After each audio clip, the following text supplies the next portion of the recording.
안녕하세요. 진수채입니다. 제가 이 법안의 문제점을 말씀드릴 테니까요. 만약에 제가 드리는 말에 반론을 못 하시면은 제 말이 옳을 가능성이 큽니다. 네. 일단은 말씀을 드릴게요. 한번 잘 들어봐 주시고요. 의견을 내주시길 바랍니다. 네. 우선은 실내 이익이라는 게 있어요. 법에는요. 저희가 임대 사업에 진출한 지 저만 해도 저 개인만 하더라도 저 혼자만 하더라도 2018년 2월이었단 말이죠. 그러면 그때 당시에 그 제도가 있었을 거잖아요. 전세 제도요.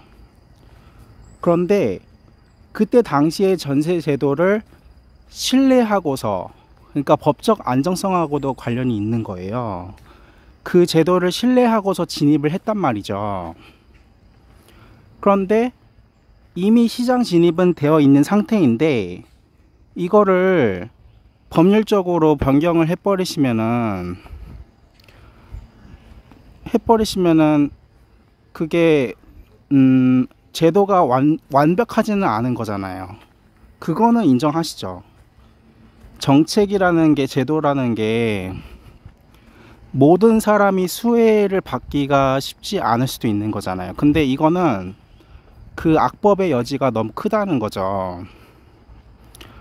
그 국회의원님들은 그 전세 뭐 그런 거 잘 이용 안 하실 수도 있는데요. 부자시니까요.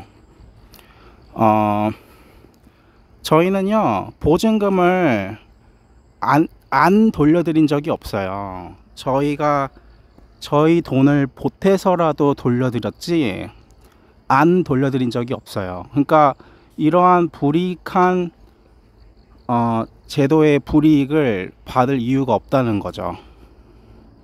저희는 죄진 게 없어요. 그 사회 구조적 문제라고 할 때 이게 바로 사회 구조적인 문제예요. 이렇게 하시면은 사회 구조적인 문제가 되는 거예요.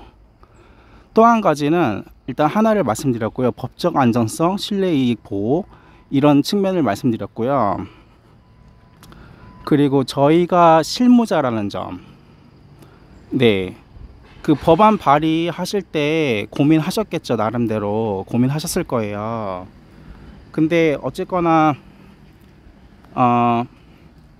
생계하고 연결되어 있으신 거는 아니잖아요. 네. 제가 탁상 공론이라고 말씀드려도 크게 틀리지 않을 것 같은데요. 저희는 생계하고 연결이 되어 있는 거고요. 회사의 존속하고도 연결이 되어 있는 거예요.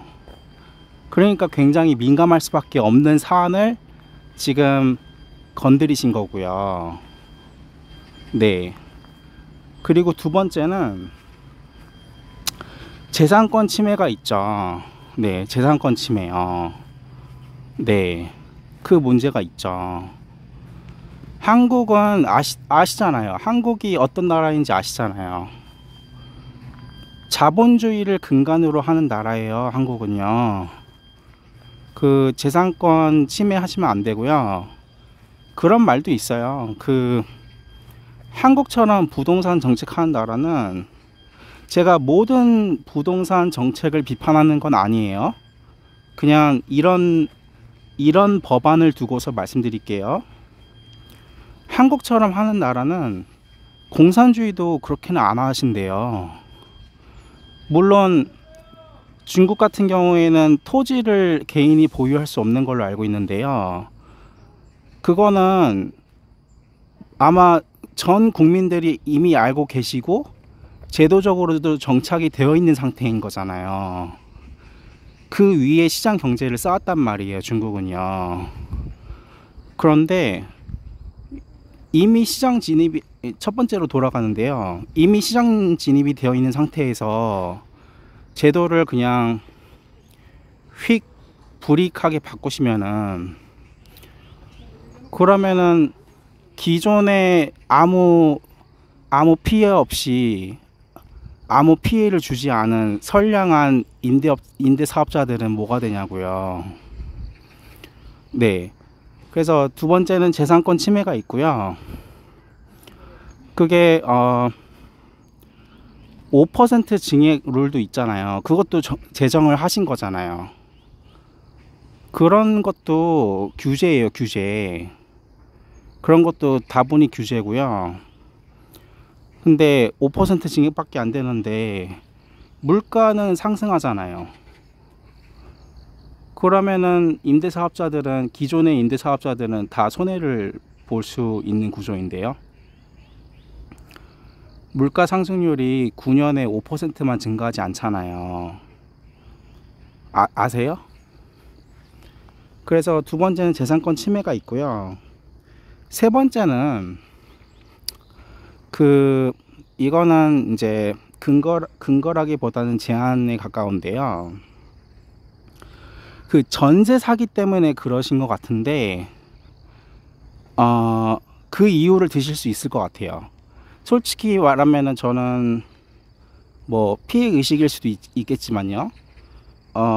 저희 같은 임대사업자 회사를 망치려고 하시는 것 같거든요. 네, 그래서 저도 좀 마음이 굉장히 불편하고, 솔직히 말씀해 보세요. 적대감 갖고 계세요, 저희한테? 뭐 그러실 수도 있을 것 같아요. 적대감 갖고 있는 것 같아요. 꼭 저희가 뭘 했다고, 의원님들한테 저희가 뭘 했다고 처음 뵈는 분들인데, 여기 언론에 나와 있는 국회의원님들 저는 처음 봬요. 언론 기사 통해서 처음 봬요, 처음. 네. 근데 이미 이분들께서는 저희를 아는 것 같단 말이죠. 적대감을 품고서요. 이유는 모르겠고요. 왜 적대감을 갖고 계시는지. 그래서 세 번째는, 만약에 전세 사기를 핑계로 대실 거면은 핀셋 규제라고 하잖아요. 핀셋 규제. 저희처럼 범죄 이력이 전혀 없어요. 혐의점도 없고요. 경찰 조사를 받아본 적도 없어요. 저희는요. 왜냐면은 저희 돈을 보태서라도 전세 보증금을 다 돌려줬기 때문이에요. 아무런 문제 없이 있었단 말이에요. 그렇다라고 한다면은 전세 사기를 이유로 들 수도 없는 거예요, 사실. 네, 세 번째는 전세 사기를 이유로 드실 수도 없는 거예요. 왜냐면 저희 같은 사람들도 있기 때문에. 이재명 대통령님께서도 늘상 말씀하시는 바가 뭐예요? 무죄 추정의 원칙이죠. 무죄 추정의 원칙. 저희는 사법기관에 회부된 적도 없어요. 이런 이유로. 전세금, 전세자금, 전세보증금 관련해서 사법기관에 회부된 적도 없어요. 전화 한 통을 받은 적이 없어요. 우편이나 등기나 내용 증명은 말할 것도 없고요.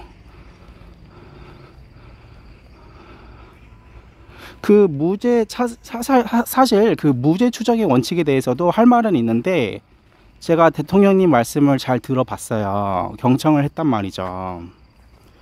근데 이제 대통령님 말씀의 그 취지가 저는 이해를 했다라고 생각을 해서 반론을 안 드리는 것 뿐이지, 사실 그것도 반론할 수 있어요. 근데 제가 여기서 왜 이재명 대통령님 말씀을 인용을 했는가 하면요, 피고인의 이익으로 한다고 하잖아요. 그만큼 법적인 보호를 해주는 입장인데, 형법 같은 데서는요. 근데 이거는 법률로, 저는 저희에는 적대감밖에 없다고 생각해요. 아니라면은 말씀을 주세요. 근거와 함께요. 근데 이런 법안을 발의를 하실 때에는 그 이유도 알려주세요. 왜 적대감을 갖고 계시는지 그 이유도 말씀해 주세요. 제가 이해를 좀 해보게요. 그래서 제가 만약에 고칠 게 있으면 고칠게요. 그래서 전세 사기 대응 예방, 네, 대찬성합니다. 완전히 찬성하는데요. 완전히 찬성해요. 그런데 해킹하는 범죄자들이 있다고 해서 모든 소프트웨어를 규제하지는 않아요. 그렇죠? 해킹 범죄가 있다고 해서 마이크로소프트의 관세 4000% 때리고 그런 거 안 하잖아요. 구글에 과징금 3천억 때리고 그런 거 안 하잖아요. 해킹 범죄 있다고 해서. 무관한 거예요. 무관한 거. 법률을 발의를 하시거나 정책을 시행하실 때는 유관한 사람들한테 하셔야 되는 거예요. 무관한 사람들한테 하는 게 아니고요. 문재인 전 대통령님이 잘못하신 게 그거예요. 무관한 사람들한테 피해를 주신 거예요. 그래서 대선에서 진 거예요. 무관한 사람들한테 피해를 줘서요.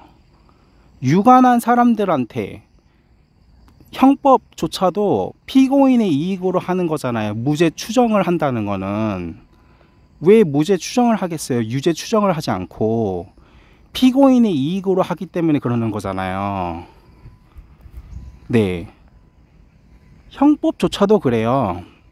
직접적으로 국민들의 범죄를 규율하는 형법조차도 피고인의 이익으로 하는 마당에 전혀 관련도 없는 사람들한테 다 싸잡아서 그렇게 하시면 안 되죠. 잘못 발의하신 거예요. 어떤 논의와 과정이 있었는지는 모르겠지만요. 적개심이 근거가 되어서는 안 돼요. 근데 제가 마음 넓게 한번 들어볼게요. 만약에 말씀을 하시면은 왜 그런 적대감이 생기셨고, 그거는 전세 사기를 일으킨 주범들, 공범들, 그 사람들한테 가지셔야 되는 거예요. 그러면 이해가 돼요. 근데 저희는 저희 돈 보태고 1년 전부터 고민해서 전세 보증금 다 돌려주는 사람들이에요. 1년 전부터 고민해서 고민만 하는 것도 아니에요. 네. 거기까지는 말씀 안 드릴게요. 아무튼 고민 이상을 해서 1년 전부터 고민 이상을 해서 그 전세 세입자 분들한테, 고마우신 분들한테 다 그 상환, 그러니까 돌려드렸어요. 다.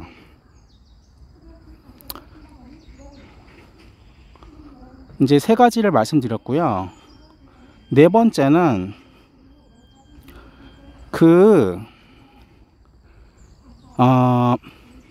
사람이 살면서요,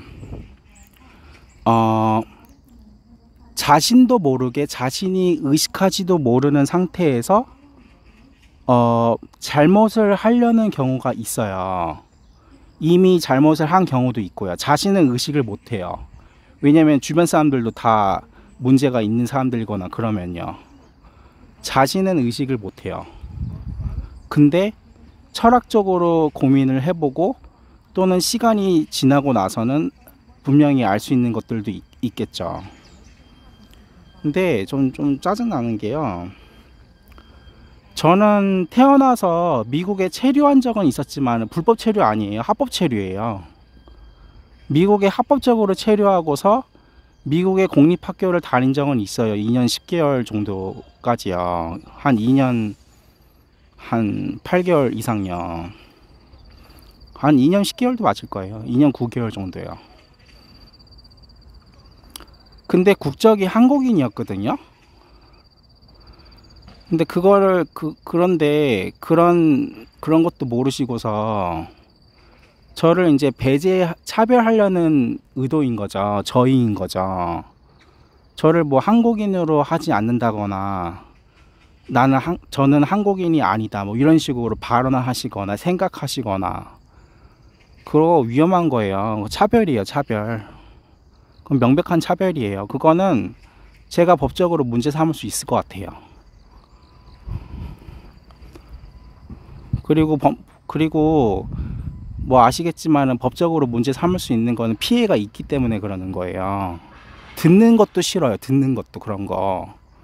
지나가는 모르는 사람한테 욕설 듣는 거 싫잖아요. 듣는 것도 싫은 거예요. 그런 거는 차별이에요. 차별. 그것도 제가 법적으로 문제 삼을 수 있을 것 같아요. 그래서 그런 생각은 하지 말아 주시고요. 좀 지양해 주시고요. 네, 지양해 주시고요. 그리고 자신이 추진하시는 모든 일이 성사되려면은 본인이 완벽한 인간, 완벽한 현인이라는 걸 먼저 입증을 하세요. 그러면요. 저분은 진짜 누가 봐도 진짜 존경한다, 존경스럽다. 그리고 저분이 하시는 일이라면은 뭔가 합리적인 의견 수렴도 있었을 거고, 그 과정조차도 훌륭하셨을 거다. 요런 판단이 되게끔요.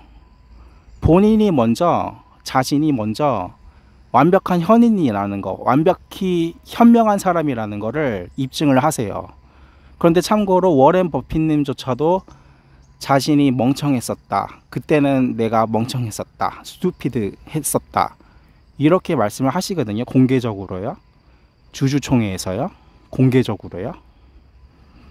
그러니까 본인이 이제 뭔가 일을 추진하시는데 제가 반대를 하고 나름 타당한 근거들을 대니까 싫으신 거잖아요. 감정대로 하고 싶은데 논리를 갖다 대니까 싫은 거잖아요. 그러면은 본인이 그 감정조차도 완벽한 현명한 현자의 것이다. 그거를 먼저 입증을 하세요. 그러면은 그게 차별이 아닌 거죠. 차별이 아닐 수도 있는 거죠. 차별이 아니라기보다는 아닐 수도 있는 거죠. 근데 지금 현 상황에서는 2025년 10월 지금 기준에서는 차별이고 아주 적개심이 있는 것 같아요. 법원에. 네, 이상 진수채였고요. 잘 들어주셨으면 너무나도 감사하고요. 저는 이렇게 공개적으로 의견을 냈으니까요. 공개적으로 의견을 내주시죠. 법안 발의부터 하지 마시고 의견 수렴부터 해주세요. 감사합니다. 이상 진수채였습니다.